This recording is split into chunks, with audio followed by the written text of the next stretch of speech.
పులిచెర్ల సుబ్బారావు గారి రచన విశ్వ నారాయణరావు వధ.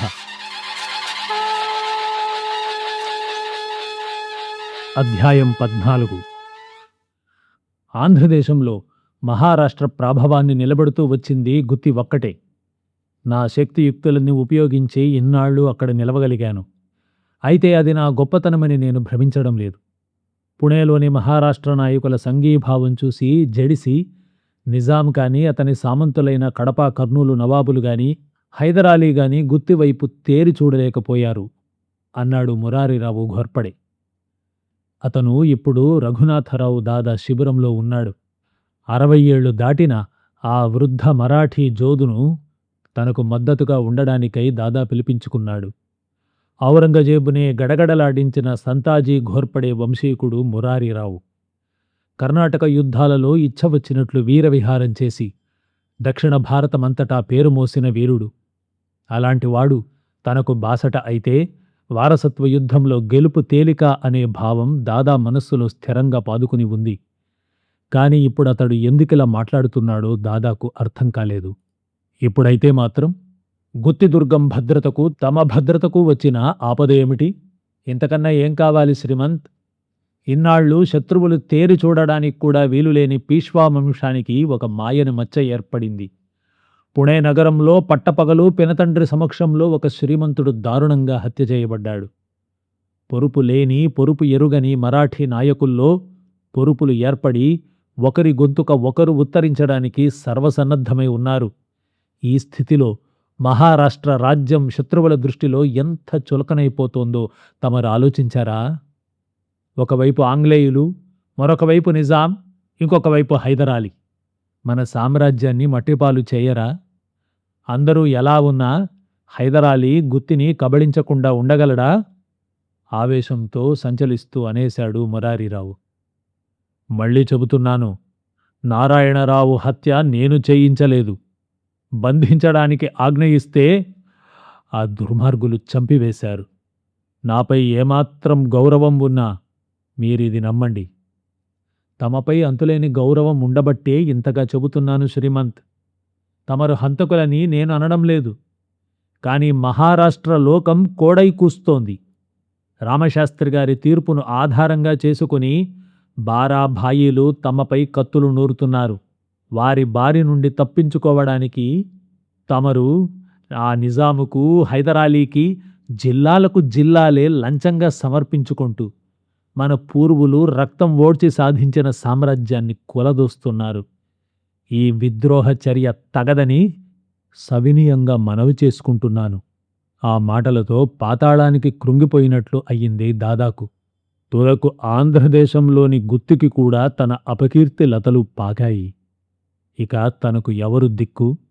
మురారీరావు, మిత్రధర్మాన్ని పాటించి అయినా మీరిప్పుడు నాకు సాయపడమని వేడుకుంటున్నాను. ఒకవైపు హరిపంత్, మరొకవైపు గోపాలరావు పట్వర్ధన్, ఇంకొక వైపు త్రయంబకరావు మామ తరుముకొస్తున్నారు. ఇలాంటి తరుణంలో తమ వంటి వారు తప్ప నాకు మరెవరు చేదోడు కాగలరు? క్షమించండి శ్రీమంత్. మహారాష్ట్ర సామ్రాజ్య సంరక్షణకై చివరి రక్తపు బొట్టు వరకు ధారపోయడానికి నేను ఎప్పుడూ సంసిద్ధమే. కానీ సాటి మరాఠీ వీరులపై కత్తిని ఎత్తలేను. నిశ్చయభావంతో మురారిరావు ఘోర్పడే కంఠస్వరం విస్పష్టంగా వినిపించింది. క్రోధంతో రఘునాథ్ దాదా కళ్ళు ఎర్రబారాయి, ముక్కుపుటాలు ఉబ్బాయి. కాని మురారిరావు అణుమాత్రమైనా బెదరకుండా ఇలా పలికాడు. అంతేకాదు శ్రీమంత్, ఈ ఇంటిపోరు ఇంతటితోనైనా మానండి. బారాభాయిలకు మర్యాదగా లొంగిపోతే వారు కూడా తమకు ప్రభుత్వంలో తగిన స్థానం కల్పించగలరు.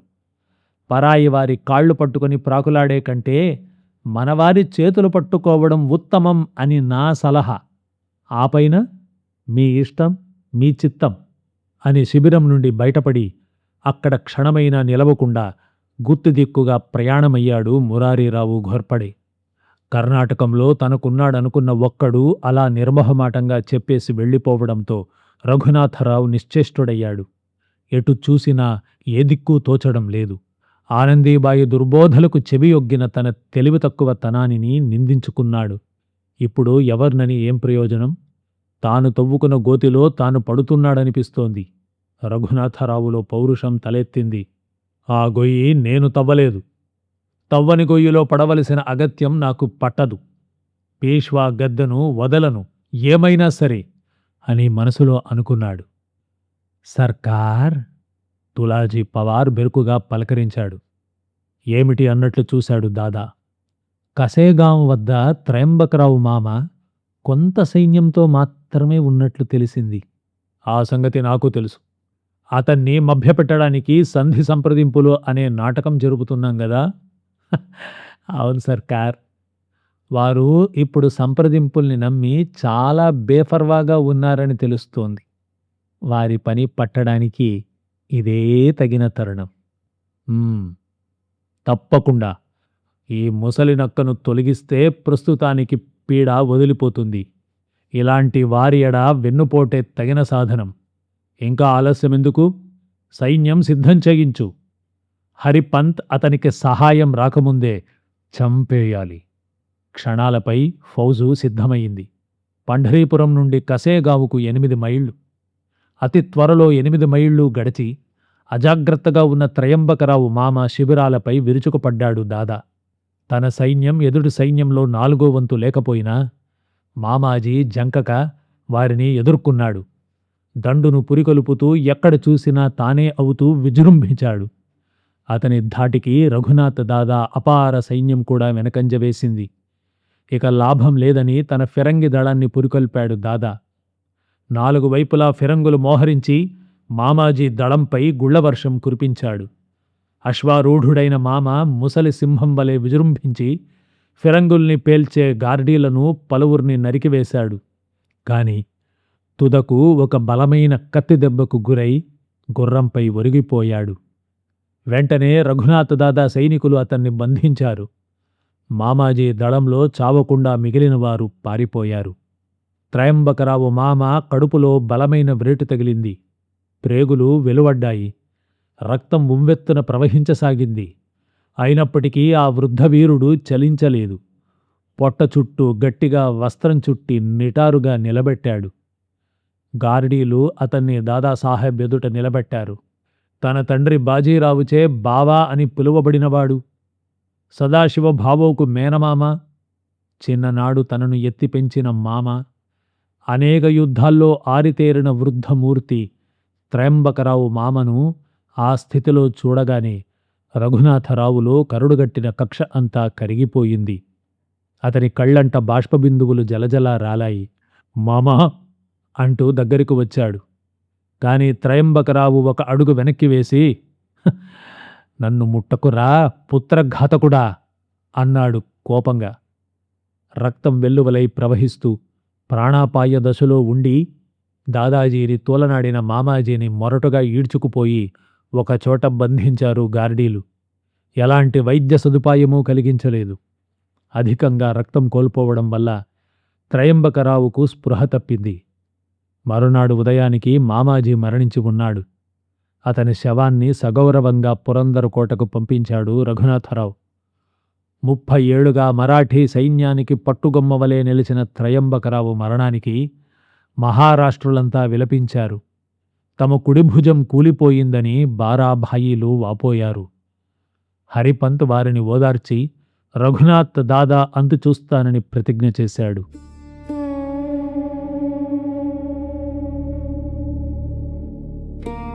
నమస్తే, నేను మీ కడప రఘోత్తమరావుని. మీతో ఒక చిన్న విజ్ఞాపనను పంచుకోవాలని భావిస్తున్నాను. ఋగ్వేద పండితులు, ధర్మశాస్త్ర నిపుణులు, మా గురువుగారు అయిన శ్రీ కె సతీషాచార్యుల వారు గత 18 సంవత్సరాలుగా వేద పాఠశాలను నిర్వహిస్తూ ఉన్నారు. అయితే ఇంతకాలం ఈ వేద పాఠశాల ఇతరులు సమకూర్చిన వసతుల్లో, భవనాల్లో నడుస్తూ వచ్చింది. ఇప్పుడు గురువుగారు తమ స్వగ్రామమైన రెంజర్ల, తెలంగాణలో శాశ్వత భవనాన్ని కట్టాలనేసి సంకల్పించారు. వేద పరిరక్షణే ధర్మ పరిరక్షణ కనుక ఆసక్తి ఉన్న ధార్మికులందరూ మా గురువు గారికి ఇతోధికంగా సహాయం చేయగలరని కోరుతూ ఉన్నాను. మరిన్ని వివరాల కోసం పాఠశాల వెబ్సైట్ www.bageshwari.in చూడగలరు. నమస్తే. అధ్యాయం 15. నేడు 1774 ఏప్రిల్ 18వ తేదీ. ఆ రోజు పురందరు కోట దేవిడిలో ఆసీనులై ఉన్న బారాభాయీలు పొద్దుటి నుండి ఆందోళనతో సతమతమవుతున్నారు. వీరాధివీరుడైన త్రయంబకరావు మామ మరణం వారిని ఇప్పుడు కలతపెట్టడం లేదు. అంతకంటేనూ ఇంకా చెప్పాలి అంటే అన్నింటికంటేనూ కూడా ప్రముఖమైన విషయం వారిని కలగుండుపరుస్తోంది.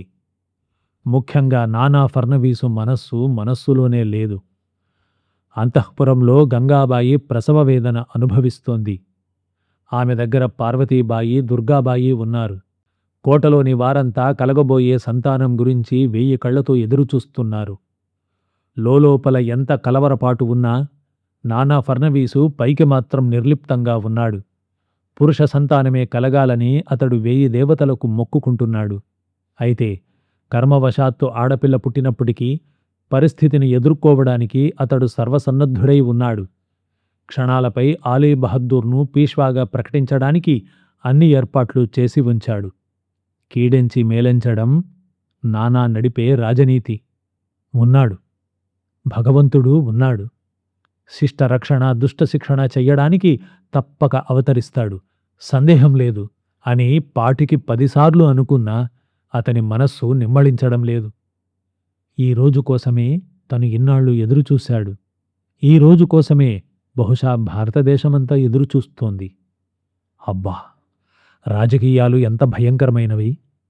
గంగాబాయికి మగబిడ్డ పుట్టాలి, ఆయురారోగ్యాలతో వర్ధిల్లాలి, విద్యాబుద్ధులు నేర్వాలి, వీరుడు దక్షుడు కావాలి. ఈలోగా దాదా సంగతి చూడాలి. ఇన్ని గడిస్తేనే తను పూనిక నెరవేరుతుంది. అంతలో దాసి పరుగు పరుగున వచ్చింది.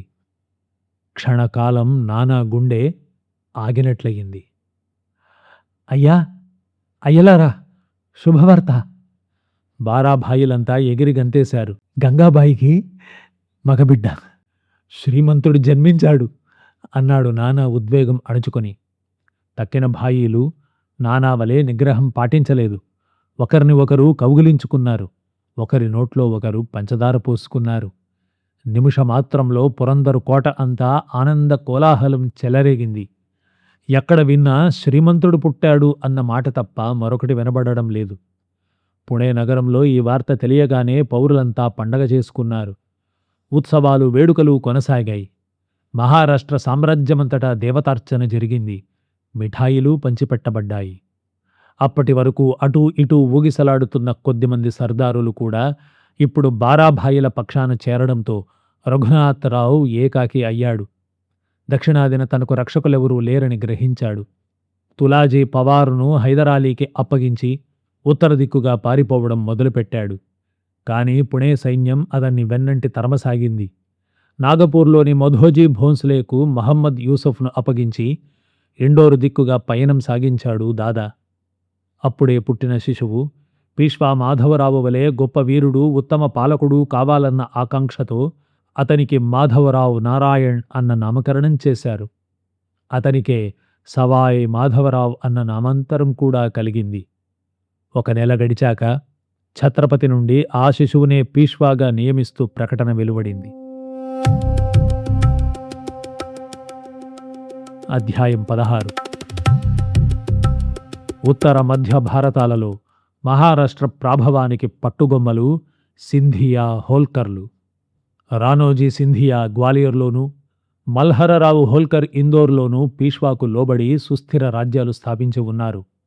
ప్రస్తుతం ఇందోరు రాజ్యాన్ని మల్హరరావు కోడలు అహల్యాబాయి పరిపాలిస్తోంది. దాన ధర్మాలకు పేరొందిన ఆమె ప్రజలను కన్నబిడ్డల్లాగా చూస్తోంది. అహల్యాబాయి అంటే భారతావని అంతటా భక్తి ప్రపత్తులు ఉన్నాయి.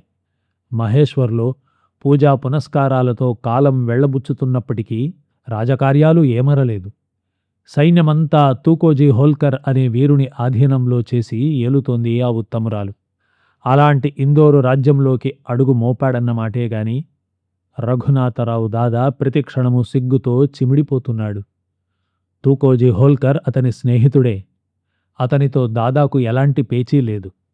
ఆ మాటకు వస్తే అహల్యబాయితో కూడా అతనికి పేచీ ఉండవలసిన అవసరం లేదు. కాని ఒకప్పుడు, అంటే 8 ఏళ్ల క్రితం, ఆమె పట్ల తన దౌర్జన్య ప్రవర్తన ఫలితంగా తనకు కలిగిన అవమానం తలిస్తే ఇందోర్లో అడుగు మోపడం కూడా కష్టమే మరి. ఆ గత స్మృతులు దాదా మదిలో మెదిలాయి. 1768లో మల్హరరావు హోల్కర్ మరణించాడు. అంతకుముందే అతని ఏకైక పుత్రుడైన ఖండేరావు మరణించడం వల్ల కోడలు అహల్యాబాయి తన కుమారుడైన మాలేరావును గద్దెని ఎక్కించింది. పటిష్టంగా రాజ్యపాలన చెయ్యసాగింది. కాని దురదృష్టవశాత్తు వ్యసనపరుడైన మాలేరావు పుత్ర సంతానం లేకుండానే చనిపోయాడు. హోల్కర్ రాజ్యం, దానికి సంబంధించిన అపారమైన ఖజానాపై అందరి కళ్ళు పడ్డాయి. ముఖ్యంగా రఘునాథ్ దాదా గద్దకళ్ళు ఇందోర్పై వాలాయి. తనకిష్టం వచ్చిన వాడిని గద్దెని ఎక్కించి బొక్కసమంతా కొల్లగొట్టే దురుద్దేశంతో పెద్ద దండుతో మధ్య భారతంపై దండెత్తి వచ్చాడు. కాని అహల్యాబాయి ఎంతమాత్రమూ బెదరలేదు. ప్రాణాలు ధారపోసి అయినా హోల్కర్ వంశ ప్రతిష్టను, రాజ్యాన్ని కాపాడాలనే నిశ్చయానికి వచ్చింది. సైన్యాన్ని ప్రతిఘటనకు సిద్ధం చేసింది. గాయక్వాడ్, భాన్స్లే, సింధియా మొన్నగు గొప్ప సర్దారులంతా ఆమెకు మద్దతు తెలిపారు. చివరకు పేష్వా మాధవరావు కూడా ఆమె పట్ల సానుభూతి ప్రకటించాడు. ఈ తరుణంలో అహల్యాబాయి రఘునాథరావుకు లేఖ పంపింది. మల్హరరావు హోల్కర్ తమ చివరి నెత్తుటి బొట్టు వరకు మహారాష్ట్ర సామ్రాజ్యం కోసం శ్రమించారు. అలాంటి హోల్కర్ రాజ్యాన్ని వారు పోగానే తమరు కబళించాలని కలలు కంటున్నారు. అహల్యాబాయిని ఒక ఆడదిగా భావించి తమరు అహంకారంతో దండెత్తి వస్తున్నారు. అందువల్ల తమకు స్త్రీ సైన్యమే స్వాగతం పలుకుతుంది. మీరు మా స్త్రీలను ఓడిస్తే మాకు వచ్చే చిన్నతనమేమీ లేదు. స్త్రీలతో పోరాడిన ఘనత తమకు దక్కుతుంది. ఇక స్త్రీలతో పోరాడి ఓడితే తమ పరువు ఏమైపోతుందో తలిస్తే తమపై జాలి కలుగుతుంది. ఇది ఆ ఉత్తరంలోని సారాంశం. పరిస్థితిని గమనించి తన పొరబాటును గుర్తించాడు దాదాజీ. అందువల్ల ఎలాగైనా గౌరవంగా బయటపడే మార్గాలు అన్వేషించాడు. చివరికి పుత్రశోకం చేత వ్యధ చెందుతున్న అహల్యాబాయిని పలకరించిపోవడమే తన రాకకు కారణం అని చెప్పి చల్లగా కబురు పంపాడు. అహల్యాబాయి సగౌరవంగా అతన్ని తన శిబిరానికి ఆహ్వానించి నజరానాలు సమర్పించింది. దుర్భరమైన పరాభవంతో తలదించుకుని రఘునాథరావు పుణే మార్గం పట్టాడు. ఆ విషయం ఇప్పుడు తలచుకున్నా తలవంపుగానే ఉంది దాదాకు. ఒకప్పుడు ఏ ఇండోర్ను కబళించాలనుకున్నాడో ఇప్పుడు ఆ ఇందోర్లోనే తలదాచుకోవలసి వస్తోంది. అయితే అహల్యాబాయి ప్రస్తుతం ఎక్కువగా మహేశ్వర్లో ఉంటోంది. కనుక సేనాని అయిన తూకోజీ హోల్కర్తో సంప్రదిస్తే సరిపోతుంది. అది కొంత నయం. ఎందుకంటే ఈ తూకోజీ తన మిత్రుడు, అనుచరుడును. అలాగే మహదాజీ సింధియా కూడా తనకు బాసటగా నిలవ్వచ్చు. మహదాజీ వారసత్వ విషయంలో కూడా తను ఆటంకం కల్పించిన మాట వాస్తవమే. కానీ ఇప్పుడవన్నీ మనసులో పెట్టుకోకపోవచ్చు. అందుకే ఉజ్జయినీలో బిచాణా వేసి 2 సర్దార్లను అభ్యర్థించాడు. కాని బారాభాయిల రాయబారులు కూడా అతని వెన్నంటే వచ్చి హోల్కర్, సింధియాలను కలుసుకుని రాజద్రోహిని పట్టి అప్పగించవలసిన అగత్యం గురించి నొక్కి చెప్పారు. కాని పేష్వా బాజీరావు కుమారుడిని బంధించడానికి వారు సాహసించలేదు. అలా అని మిన్నకుండలేకపోయారు. బారాభాయిలకు సగౌరవంగా లొంగిపోవడమే శ్రేయస్కరమని నచ్చజెప్పడానికి ప్రయత్నం చేశారు. అలా వారిద్దరిపై నమ్మకం కోల్పోయాడు దాదాజీ. అందువల్లనే అటు అయోధ్య నవాబుతోనూ ఇటు కలకత్తాలోని వారన్ హేస్టింగ్స్తోనూ ఉత్తర ప్రత్యుత్తరాలు జరపడం ప్రారంభించాడు. పేష్వా నారాయణరావు హత్యతో తమకేమీ సంబంధం లేకపోవచ్చు. ఆ విషయమై ఇప్పుడు మేము తమరిని శంకించడం లేదు. జరిగిందేదో జరిగిపోయింది. ఎవరు ఎన్ని విధాలుగా అనుకున్నా పంత్ ప్రధాన్ తిరిగి మళ్ళీ రారు కదా. కనుక ఆ ప్రసక్తి వదిలేద్దాం. కానీ ఈనాడు గంగాబాయి అమ్మగారికి పుత్ర సంతానం కలిగింది. కనుక న్యాయతః సవై మాధవరావే పేష్వా కావలసి ఉంది. ఇందుకు ఛత్రపతి కూడా అంగీకరించారు. ఇలాంటి పరిస్థితుల్లో తమరు పేష్వా పదవిని వదులుకున్నట్లు, సవాయి మాధవరావు పేష్వాను సేవించడానికి సిద్ధంగా ఉన్నట్లు ఒక్క ప్రకటన చేస్తే చాలు. నానా ఫర్నవీసు తమ జోలికి రాకుండా మేం కట్టుదిట్టం చెయ్యగలం. దయచేసి తమరు మనస్సు మార్చుకోవాలని మా ప్రార్థన అన్నాడు మహదాజీ సింధియా మిక్కిలి వినయంగా. నా మనవి కూడా అదే దాదాసాహెబ్ అన్నాడు తూకోజీ హోల్కర్ మరీ వినయంగా. రఘునాథరావు నొసలు చిట్లించాడు. మహారాష్ట్ర సామ్రాజ్యం కోసం 20 ఏళ్ల నుంచి సహాయపడుతున్న వాడిని నన్ను పక్కనబెట్టి నిన్న మొన్న కన్ను తెరిచిన పసిగుడ్డును ప్రధానిగా అంగీకరించడం మీకు న్యాయం కాదు. పైగా ఇంత రభస జరిగాక ఏదో ఒకటి తేలకుండా మిన్నకుండడం అసంభవం. అసలింతకీ ఆ పసివాడు మా నారాయణరావు సంతానమన్న నమ్మకం ఏముంది? నానా ఫర్నవీసు జిత్తులమారి అని మీకు తెలియనిది కాదు గదా. ఎవరో ఒక మగ శిశువును గద్దపై కూర్చోబెట్టి నాటకమాడుతున్నాడని నా అనుమానం. ఈ ఆరోపణకు సింధియా ముఖంలో క్రోధఛాయలు తాండవించాయి. కానీ తూకోజీ హోల్కర్ తొందరపడదలచలేదు. దాదాసాహబ్, ఇవి తమ వంటి సద్బ్రాహ్మణుల నోట రాదగిన మాటలు కావు. శ్రీమంత్ సవాయి మాధవరావు గారు గంగాబాయమ్మ గారికే జన్మించారు అనడానికి ప్రబల సాక్ష్యాలున్నాయి. పార్వతీబాయమ్మ గారు, మీ కుమార్తె దుర్గాబాయమ్మ గారు ప్రసవ సమయంలోనే పక్కనే ఉన్నారు. వారు తమ వంశాంకురమనే ప్రకటించి ఉన్నారు. కనుక తమరు ఇలాంటి ప్రచారాలు మానాలని మనవి చేస్తున్నాను. అంతేకాదు దాదాజీ, హరిపంత్ ఫడ్కే తమ వెన్నంటి తరుముకొస్తున్నారు. తమరిని పట్టి అప్పగించమని మమ్మల్ని ఒత్తిడి చేస్తున్నారు. శ్రీమంతుల వంశీకులు, మాతో ఇన్నాళ్ళు కలిసి ఉన్నవారు, అయినా ప్రాణభీతితో మీరు ఉన్నారు కనుక తమరిని బంధించడం ఇష్టం లేకనే ఇంతగా బ్రతిమాలుతున్నా. తమరి యావత్తు మహారాష్ట్ర జాతికే ద్రోహం తలపెడుతూ అయోధ్య నవాబుతోనూ కలకత్తాలోని ఇంగ్లీషు వారితోనూ జరిపే ఉత్తర ప్రత్యుత్తరాలు గురించి మాకు తెలియకపోలేదు. కనుక ఇకనైనా సద్బుద్ధి కలిగి ప్రవర్తించమని, బారాభాయిలకు లొంగిపొమ్మని చివరిసారిగా వేడుకుంటున్నాం. ఇంతకు మించి చెప్పడానికి నా దగ్గర ఏమీ లేదు అంటూ సింధియా శిబిరం లోపలికి వెళ్ళిపోయాడు. సింధియా పలుకుల్లోని బెదిరింపు గమనించి రఘునాథ్ దాదా భీతచిత్తుడైనాడు. కాసేపైన తరువాత హోల్కర్ కూడా దాదా వద్ద సెలవు తీసుకుని వెళ్ళిపోయాడు. ఇక హోల్కర్ సింధియాలను నమ్మి లాభం లేదు. వేరే మార్గమేదైనా చూడాలి. ఏమైనా సరే బారాభాయిల అంతు చూడక తప్పదు, మళ్ళీ సామ్రాజ్యాధిపతి కాక తప్పదు అనుకున్నాడు దాదాసాహెబ్ కసిగా.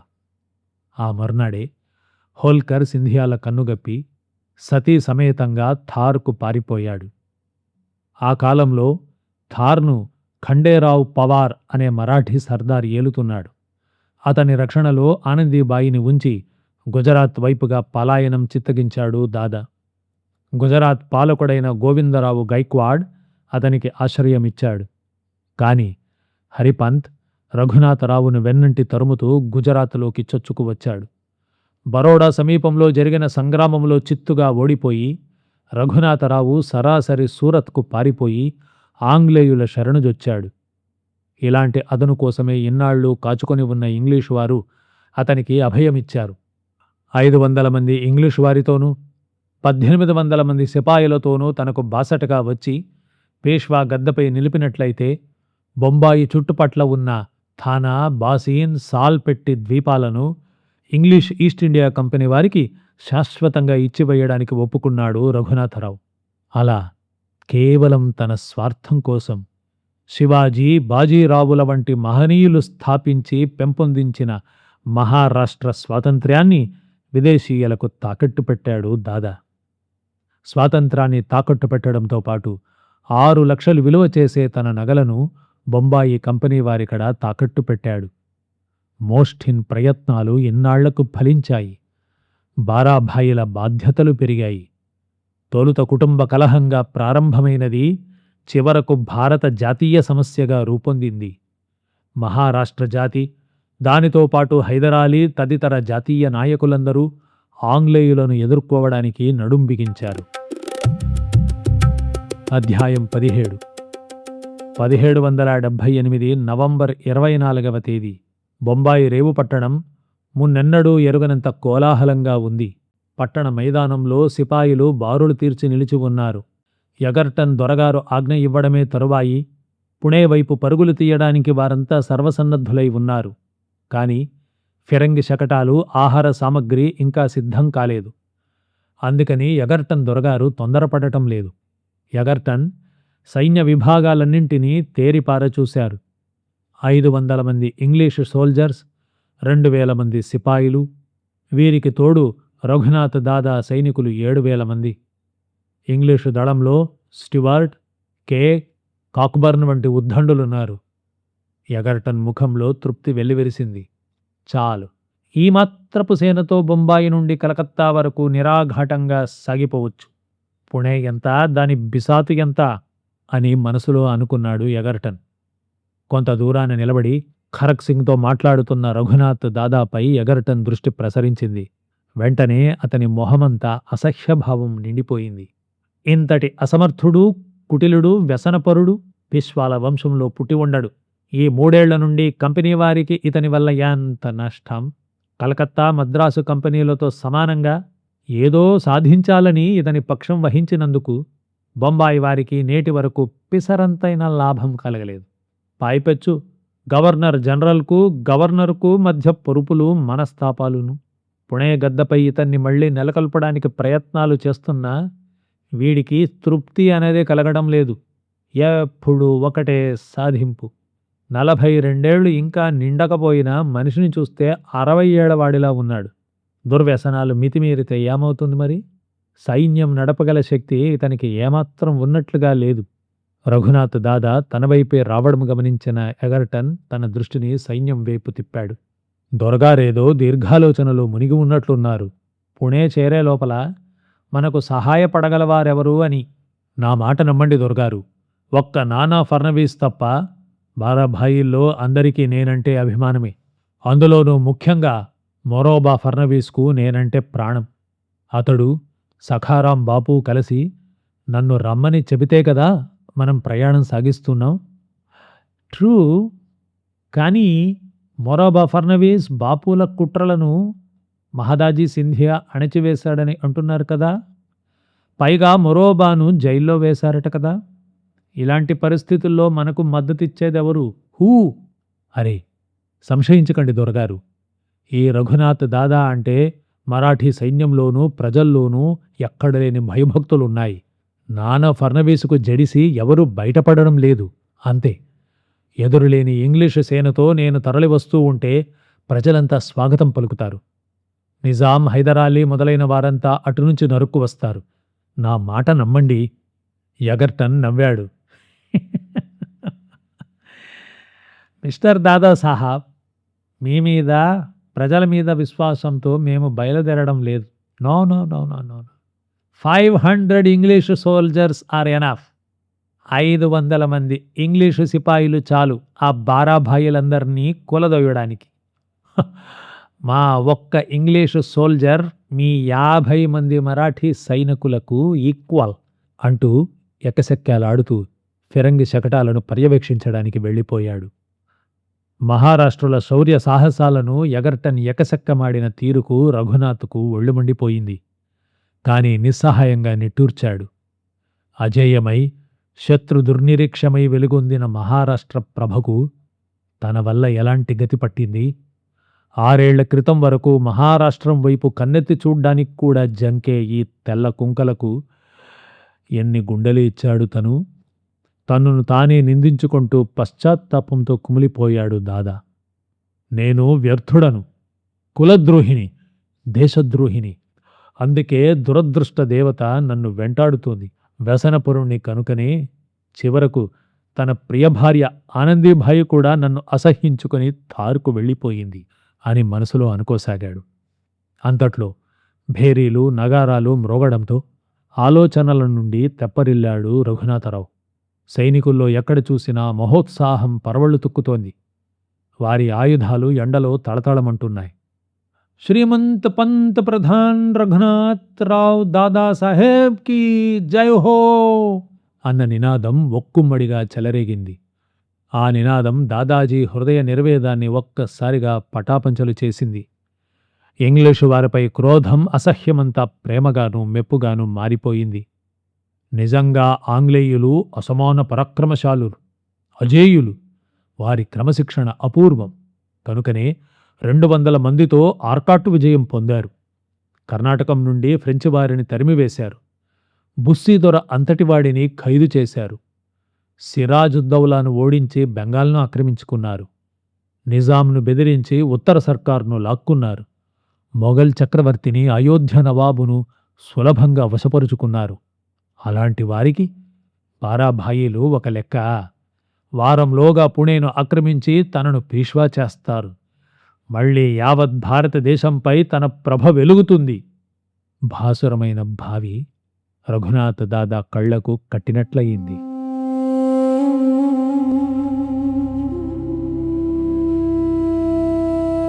అధ్యాయం 18. శివాజీ మహారాజు మరణించి ఇంకా 100 ఏండ్లు నిండలేదు. ఇంతలోనే పీష్వాలు నిర్మించిన సామ్రాజ్యం తెల్లవారి హస్తగతం కావలసిందేనా? ఒక దేశద్రోహి వల్ల భారత స్వాతంత్రం మట్టిపాలు కావలసిందేనా? మన బొందిలో ఊపిరి ఉండగా అలా జరగడానికి ఎన్నటికీ వీల్లేదు అని ఉద్ఘాటించాడు నానా ఫర్నవీస్. అతని స్వరంలో దృఢనిశ్చయం ధ్వనించింది. తక్కిన భాయిలందరూ ఆవేశంతో చెలించిపోతున్నారు. అందరికంటే మహదాజీ సింధియా పూనిక బలవత్తరంగా కనబడుతోంది.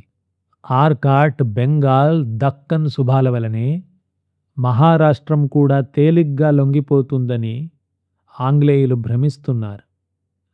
వారి కలలు కల్లలే అని నిరూపించాలి. అందుకు ఒక్కటే ఉపాయం. ఇంగ్లీషు వారిని సిరాజుద్దౌలా వలె నేరుగా ఎదుర్కోవడం వ్యర్థం. శివాజీ మహారాజ్, సద్దాజీ ఘోర్పడే వంటి పూర్వవీరులు మనకు నేర్పిన గెరిల్లా యుద్ధ పద్ధతుల వల్లనే ఆ విదేశీయులను మట్టు పెట్టాలి. సింధియా ప్రతిపాదనకు భాయిలంతా ఏకగ్రీవంగా అంగీకరించారు. నేను కూడా ఈ పథకాన్నే ముందుగా ఆలోచించాను. బొంబాయి నుండి పుణేకు వచ్చే మార్గంలో పచ్చిగడ్డి కూడా మొలవడానికి వీల్లేదు. పంటలన్నీ ధ్వంసం చేద్దాం. పల్లెలన్నీ నిర్మానుష్యమైపోవాలి. చెరువుల్లో ఒక్క చుక్క నీరు మిగలరాదు. ఆకలి దప్పులతో ఆంగ్లేయులు మలమలమాడి మసైపోయేదాకా ఈ పోరాటం కొనసాగవలసిందే అన్నాడు నానా. అంతేకాదు, వారు పాలిస్తున్న భేదోపాయం మనమూ అవలంబించాలి. నేటి నుండి వారి శత్రువులంతా మనకు మిత్రులే, వారి మిత్రులంతా మనకు శత్రువులే. కనుక ఫ్రెంచ్ వారితోనూ, పోర్చుగీస్ వారితోనూ, డచ్ వారితోనూ సంప్రదింపులు జరిపి ఆంగ్లేయులపై పురుగొల్పాలి అన్నాడు హరిపంత్ ఫడ్కే. భేష్, భేదోపాయాన్ని మించిన నీతి లేదు. హైదరాలీ, నిజాం అలీలను మద్రాస్పైకి, భాన్స్లేను కలకత్తాపైకి కవ్వించుదాం. అలా చక్రబంధంలో ఇరికించి ఆంగ్లేయులకు బుద్ధి చెప్పవలసిన తరుణం ఆసన్నమైంది అన్నాడు నానా ఫర్నవీస్. బారాభాయిలంతా దేశ స్వాతంత్రానికి వచ్చిన ఘోర విపత్తును తొలగించడానికి ఏకోన్ముఖంగా శ్రమించాలని నిశ్చయించారు. ప్రధానంగా మహదాజీ సైన్యబలము, నానా ఫర్నవీసు బుద్ధిబలము చురుకుగా పనిచేయడం ఆరంభించాయి. మహారాష్ట్ర జాతి అంతా రోషవివశమైపోయింది. ధనికుడు, దరిద్రుడు, పండితుడు, పామరుడు, ఆడ, మగ, బాలురు, వృద్ధులు అనే వివక్షత లేకుండా అందరూ ఆంగ్లేయులను ఎదుర్కోవడానికి ముందుకు వచ్చారు. పడమటి కనుమల గుండా వచ్చే ఆంగ్లదళాన్ని మహారాష్ట్రులు చాటుమాటున ఉండి ముప్పు తిప్పలు పెట్టసాగారు. ఇరుకైన లోయల్లో వారిని ఎదుర్కొని వారి సామగ్రిని క్రమంగా దోచుకోవడం మొదలెట్టారు. ఆంగ్లదళం యుద్ధానికి సన్నద్ధమయ్యేలోగా గుట్టల చాటున క్షణంలో మాయమైపోయేవారు. ఎలాగో కనుమదిగి పుణే బాట పట్టింది ఆంగ్లదళం. కాని కష్టాలన్నీ అప్పటి నుండే రెట్టింపయ్యాయి. దారి పొడవునా ఉన్న గ్రామాలన్నీ భస్మీపటలమై గోచరించాయి. తల దాచుకోవడానికి ఒక్క నివాసమైనా వారికంట కనబడడం లేదు. ఎంత డబ్బిచ్చి కొందామన్నా ఒక్క గింజ కూడా లభ్యం కావడం లేదు. తక్కిన వస్తువుల సంగతి సరే సరి. వెంట తెచ్చుకున్న ఆహార సామగ్రి నానాటికి తరలిపోతోంది. మంచినీటి బావులు, చెరువులు వాడకానికి వీలు లేకుండా చేసిపోయారు మరాఠీలు. రోజులు భారంగా గడుస్తూ ఉన్నాయి. మరాఠీల గెరిల్లా దాడుల నుండి తప్పుకుంటూ ఒక్కో మైలు గడవడమే గగనమైపోతోంది. ఏ చెట్టుచాటు నుండో, గుట్టమాటు నుండో తుపాకీగుళ్ళు దూసుకొస్తున్నాయి. ఒకరోజు ఒక ఎత్తైన చెట్టుపై ఎక్కి చుట్టూ పరికిస్తున్న కర్నల్ స్టివర్ట్ గుండె దెబ్బ తగిలి కూలిపోయాడు. మరో రోజు కర్నల్ కేక్ బలమైన దెబ్బలు తగిలి మంచం పట్టాడు. దీంతో ఆంగ్ల సైనికులందరి గుండెలు దడదడలాడసాగాయి. యమకూపంలోకి తెలిసి తెలిసి వచ్చిపడిన తమ అజ్ఞానానికి నిందించుకోసాగారు. ఇంతలో దళాధిపతి ఎగర్టన్ జబ్బుపడ్డాడు. సైన్యాధిపత్యం కర్నల్ కాక్బర్న్కు అప్పగించి తను భద్రంగా బొంబాయి చేరుకున్నాడు. సైన్యంలోని ప్రతివాడు రఘునాథ్ దాదాను నిందించసాగాడు. ప్రజలంతా తనకు స్వాగతం పలుకుతారని కోతలు కోసిన వ్యక్తి ఇప్పుడు తలెత్తి చూడలేకుండా ఉన్నాడు. పరువుగా ప్రాణాలతో బయటపడగలమా అన్న దిగులు పట్టుకుంది ఆంగ్ల దళాధిపతులకు. ఎలాగో పళ్ల బిగువు మీద వాడ్గాం దాటి తలేగాం చేరుకున్నారు. అక్కడ వారికి మరింత నిస్పృహ ఎదురైంది. గ్రామంలోని చెరువుగట్లు తెగగొట్టబడి ఉన్నాయి. చెరువు పెద్దదే అయినా అందులో చుక్క నీరు కూడా లేదు. ఊరంతా దాదాపు నిర్మానుష్యంగా ఉంది. ఏ ఇంటిలోనూ గిద్దడి గింజలు కూడా లభించలేదు. ఆ తరువాత మజిలీ చించువాడ. అది మొత్తం కాల్చివేయబడి ఉందన్న వార్త తెలియగానే ఆంగ్ల సర్దారులందరి గుండెల్లో గుర్రాలు పరిగెత్తాయి.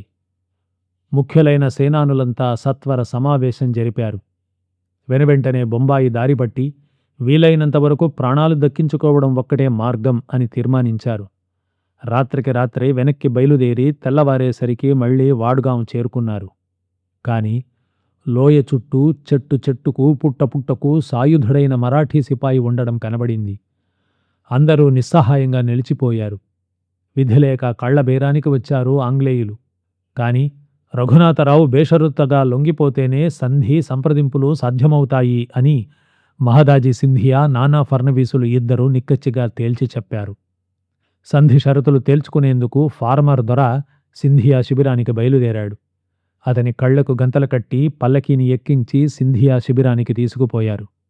దొరగారికి నమస్కారాలు, దయచేయండి అంటూ ఎంతో మర్యాదగా శిబిరంలోనికి తీసుకుపోయాడు సింధియా. అక్కడే నానా ఫర్నవీస్, సఖారాం బాపు, హరిపంత్ ఫడ్కే, తుకోజీ హోల్కర్ మున్నగు హేమీలంతా కూర్చొని ఉన్నారు.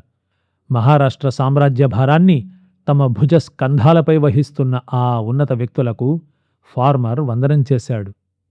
మా ముఖ్యమైన షరతులు విన్నారు కదా దొరగారు అన్నాడు సింధియా.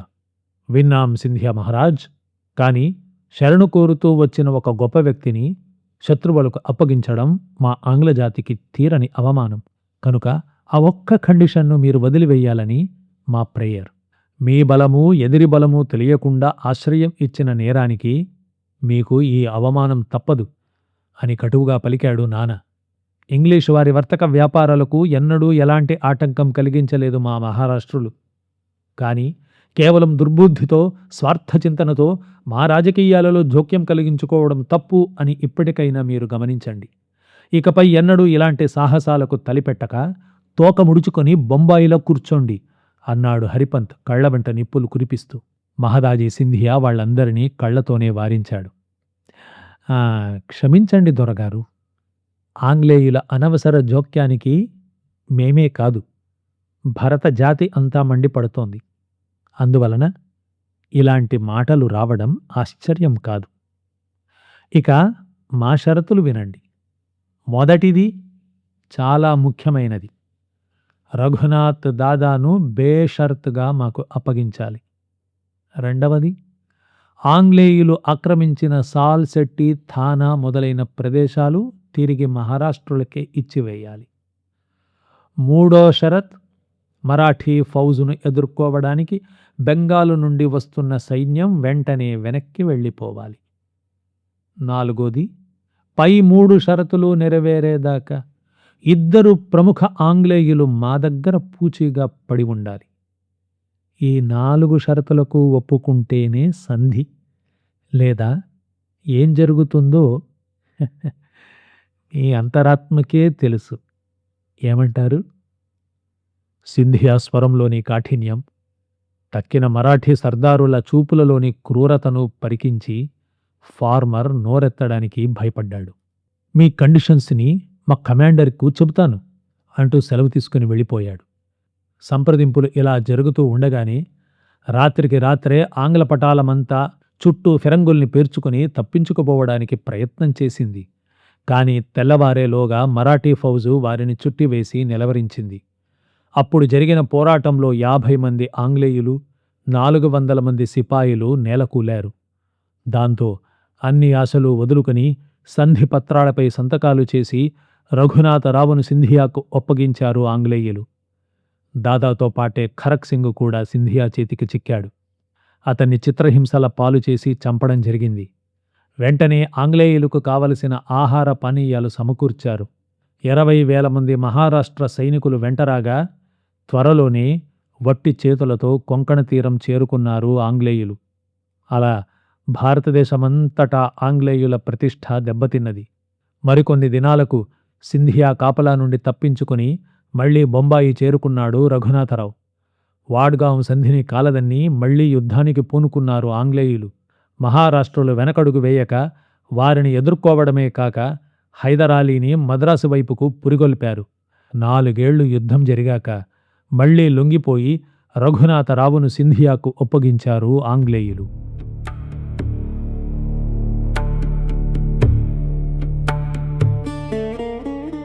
అధ్యాయం 19. 1783 ఫిబ్రవరి 10వ తేదీన పుణే నగరం ఆనందోత్సాహాలతో కళకళలాడిపోతోంది. పౌరులందరూ సంతోషంతో కులుకుతున్నారు. ఇక శనివారవాడ సంగతి చెప్పనే అక్కరలేదు. ఎందుకంటే ఆ రోజు 9 ఏళ్ల శ్రీమంత్ ప్రధాన్ సవాయి మాధవరావు పీష్వా వివాహ మహోత్సవం మిక్కిలి వైభవంగా జరగబోతోంది. నగర ప్రముఖులతో వాడ అంతా కిక్కిరిసిపోయింది. గణేష్ మహల్లో వివాహ వేదిక అమర్చబడింది. వధువు రమాబాయి 4 ఏళ్ల బాలిక. వారిరువురిని చూసి మహారాష్ట్ర సర్దారులంతా ఆనందబాష్పాలు రాలుస్తున్నారు. మళ్లీ న్యాయాధీశులైన రామశాస్త్రిగారు ఒక సమున్నత పీఠంపై అధివసించి తన ఆనందాన్ని గంభీరత చాటున మాటుపరుస్తున్నారు. పుణ్యదంపతులైన రమాబాయి మాధవరావులను మళ్లీ వివాహ వేదికపై చూస్తున్నట్లే తోచింది వారందరికీ. ముఖ్యంగా పార్వతీబాయికి ఆ వేడుక చూడడానికి 2 కళ్ళూ చాలడం లేదు. స్వర్గస్థులైన పెద్దలను పిన్నలను తలుచుకుని ఆమె కంటికి మంటికి ఏకధారగా ఆనంద బాష్పాలతో పాటు దుఃఖబాష్పాలు కూడా రాల్చసాగింది. ఆ వివాహానికి మహారాష్ట్ర సర్దారులంతా విచ్చేసి కానుకలు సమర్పించారు. సతారా నుండి ఛత్రపతి వేంచేశారు. నిజాం జ్యేష్ఠపుత్రుడు ఆలీజా హైదరాబాదు నుండి విచ్చేసి వధూవరులను ఆశీర్వదించాడు. అయితే అందరి కళ్ళు నానా ఫర్నవీసుపైనే కేంద్రీకరించి ఉన్నాయి. 9 ఏళ్లపాటు ఆంగ్లేయులతో పోరాడి వారి పులుసు పూర్తిగా పిండివేసిన ఉద్దండు ఈ బక్కపలచని బ్రాహ్మణుడు. పులుల వంటి సింధియా, తూకోజీ హోల్కర్, మధోజీ భాన్స్లే, హరిపంత్, త్రయంబకరావు మామ, పట్వర్ధన్, రాస్తే మున్నగు మహారాష్ట్ర సర్దారులందరినీ ఒక్క గాటన కట్టివేసిన మహామేధావి. హైదరాలీ, నిజాం ఆలీ వంటి ముస్లిం పాలకులను కూడా ఇంగ్లీషు వారి మీదికి పురుగొల్పిన రాజనీతిజ్ఞుడు. కుతంత్ర ఝంఝామారుతంలో చిక్కి అల్లాడుతున్న మహారాష్ట్ర నౌకను భద్రంగా దరిచేర్చిన నావికుడు, సఫలీకృత ప్రతిజ్ఞుడు. నేటికి అతని వ్యథిత హృదయం నిమ్మళించింది. పాణిగ్రహణం పూర్తయింది. మంగళతూర్య రావాలు మ్రోగుతున్నాయి. నానాజీకి నమస్కరించు బాబూ అంది పార్వతీబాయి. ఆమె కళ్ళ నిండా నీళ్లు ఉన్నాయి. కుమార పీష్వా నానా ఫర్నవీస్కు నమస్కరించబోయాడు. కాని నానా పేష్వా మాధవరావును వారించాడు. శ్రీమంత్, నేను తమ సేవకుణ్ణి. తమరు మాకు పూజ్యులు. కాదు నానాజీ, పొత్తిళ్లలోనే అణగార్సిపోవాలిన నాకు ప్రాణం పోశారు. కంటికి రెప్పలా కాపాడి మస్నద్ ఎక్కించారు. అహరహము శ్రమించి మహారాష్ట్ర సామ్రాజ్యాన్ని రక్షించారు. తమకంటే మాకు పూజ్యులెవరున్నారు? 9 ఏళ్ల కుమార పీష్వా ప్రదర్శించిన కృతజ్ఞతాభావం సభికులందరినీ ఆకట్టివేసింది. విఘ్నతతో కూడిన అతని పలుకులు వారిని ముగ్ధుల్ని చేశాయి. పంత్ ప్రధాన్ సవాయ్ మాధవరావ్ జిందాబాద్ అని ఒక్కుమడిగా అరిచారు. మీ పూర్వీకుల వలనే న్యాయపాలన చెయ్యండి శ్రీమంత్ అని దీవించాడు రామశాస్త్రి. ఛత్రపతి రామరాజు మాధవరావు నారాయణ్ పేష్వాను ఆశీర్వదించాడు. శ్రీమంత్, చిన్నవాడిపైనా పెద్ద మాటలు మాట్లాడావు. మీ తాత ముత్తాతల పేర్లు నిలబెట్టి మహారాష్ట్ర సామ్రాజ్యాన్ని విస్తరింపజేస్తావని, విదేశీయుల బారి నుండి భారతదేశాన్ని రక్షిస్తావని ఆశిస్తున్నాను. అన్నింటికీ మించి దేశరక్షకుడై వెలుగొందిన నానా ఫర్నవీసు గారి సలహాలను జవదాటవలదని కోరుతున్నాను. మీ ఆజ్ఞను శిరసావహిస్తాను ఛత్రపతి అని పలికాడు పేష్వా. దివంగతులైన పేష్వాలు ఆశీస్సులు కురిపిస్తున్నారా అన్నట్లు కుమార పేష్వాపై పుష్పవర్షం కురిసింది. నానా ఫర్నవీసు వదనం తృప్తితో వెల్లివిరిసింది.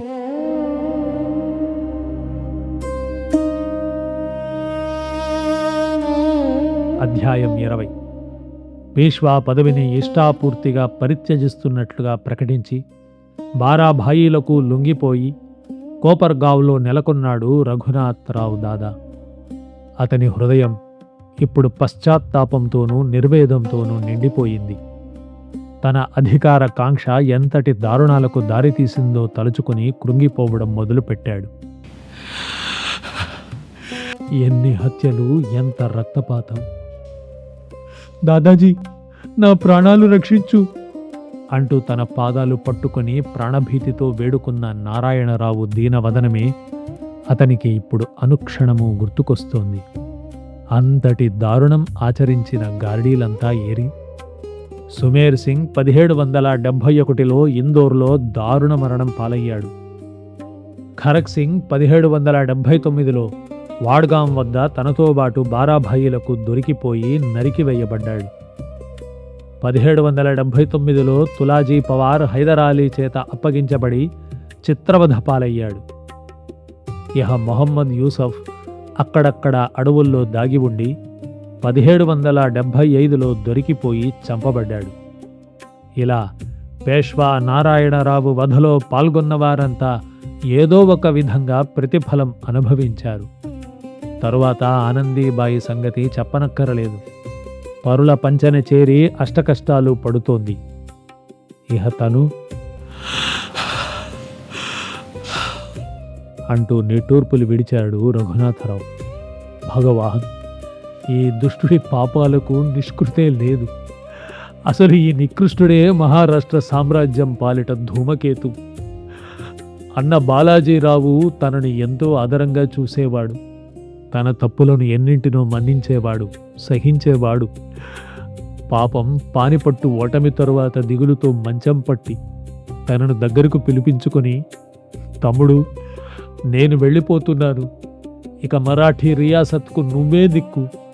పసివాడు మాధవరావును నీ చేత పెడుతున్నాను. ఏం చేస్తావో నీ ఇష్టం అంటూ కన్నీళ్లు పెట్టుకున్నాడు. కానీ తను ద్రోహి. అన్న మరణించగానే పేష్వా పదవి కోసం కాట్లాడాడు. మాధవరావు సమర్థుడు కనుక తన ఆటలు సాగనీయలేదు. అయితే మాధవరావు చిన్న వయస్సులోనే చనిపోతూ నారాయణరావును తనకు అప్పగించిపోయాడు. అన్నగారి సంతానంలో మిగిలిన ఒకే ఒక్క నలుసు నారాయణరావును కాస్త తనే. ఇక ఆ పైన గుర్తు తెచ్చుకోవడానికి భయపడ్డాడు దాదా. హఠాత్తుగా వదిన గోపికాబాయి గుర్తుకొచ్చింది అతనికి. వీరాధివీరులైన 3 కొడుకుల్ని కోల్పోయిన ఆమె హృదయవేదన తలచి, ఆ హృదయవేదనకు తనే కారకుడన్న విషయం స్ఫురించి నిలువున నీరైపోయాడు.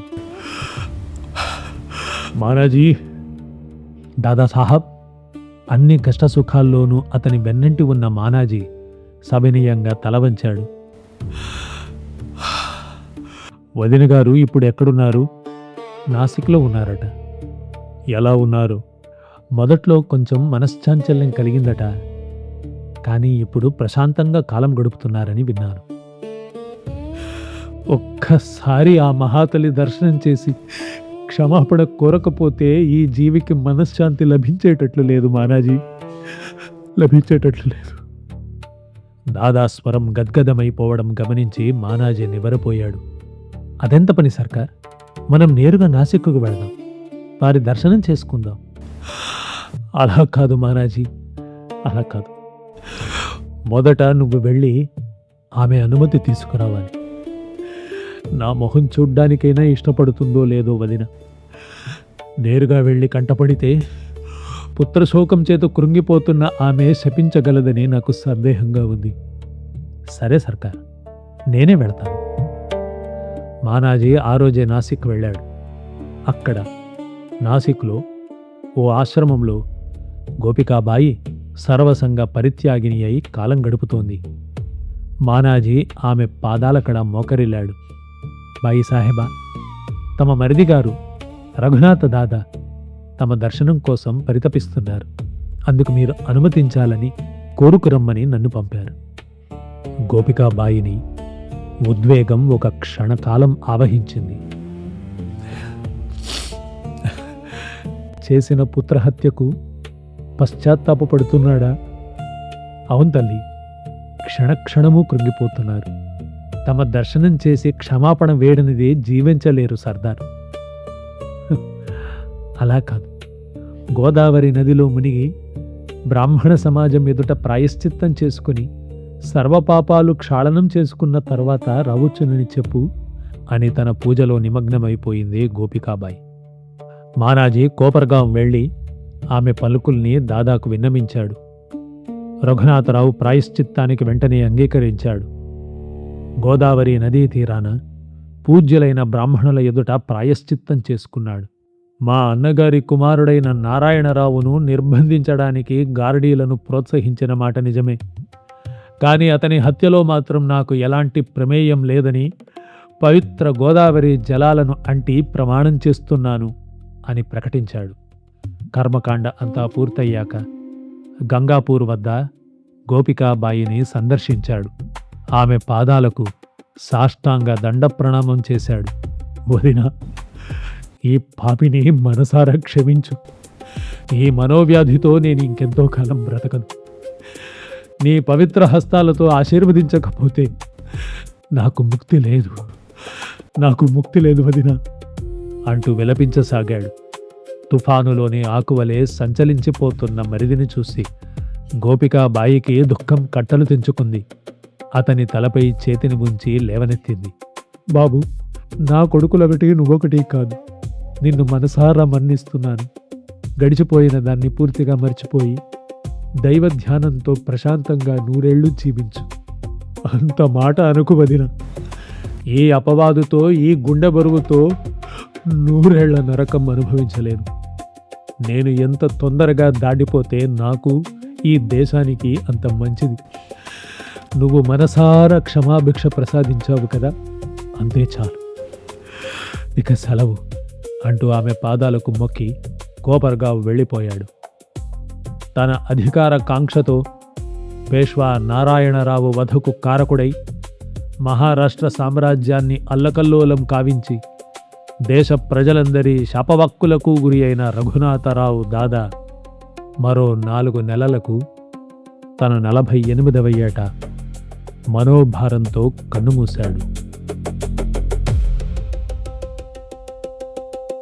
ఈ లఘుచిత్రం మీకు నచ్చినట్లయితే, ఇందులోని అంశాలు ముఖ్యమైనవి అని మీకు అనిపిస్తే దయచేసి ఇతరులతో పంచుకోండి. ఘనమైన మన సాంస్కృతిక చారిత్రక సంపదను కాపాడుకునే యజ్ఞంలో మాకు సహకరించండి. ధన్యవాదాలు.